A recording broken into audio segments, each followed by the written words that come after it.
Susuriing mabuti ng Office of the Ombudsman ang mga dokumento o file na pag-aari umano ni dating DPWH Undersecretary Maria Catalina Cabral.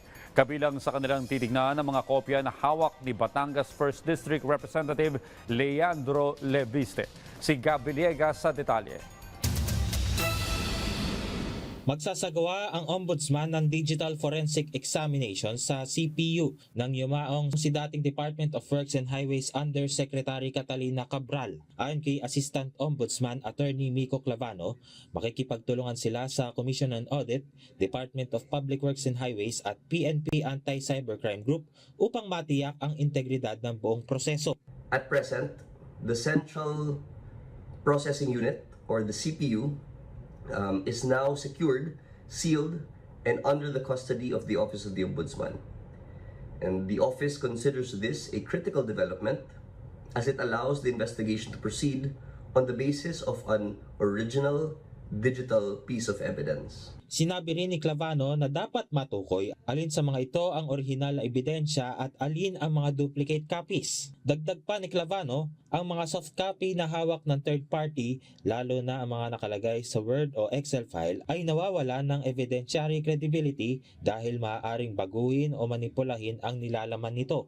The best and most reliable source of documents are actually the agencies and individuals who had custody, who had control and even authorship of the computers, the storage devices, and the files themselves.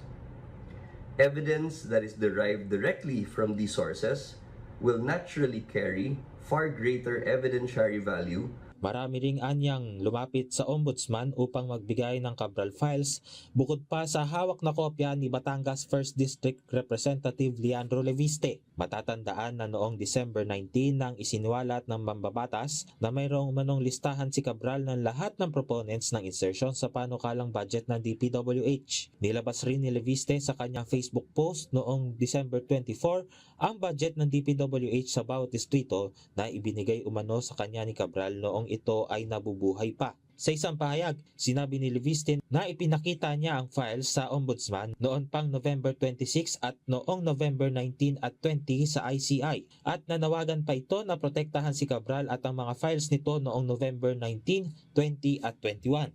Sinabi rin ito na hindi na nagkaroon ng follow-up tungkol rito matapos ang kanilang mga pagpupulong at noong December 23 lamang umano na i-hand over ng DPWH sa Ombudsman ang mga files. Gab Villegas para sa Pambansang TV sa Bagong Pilipinas.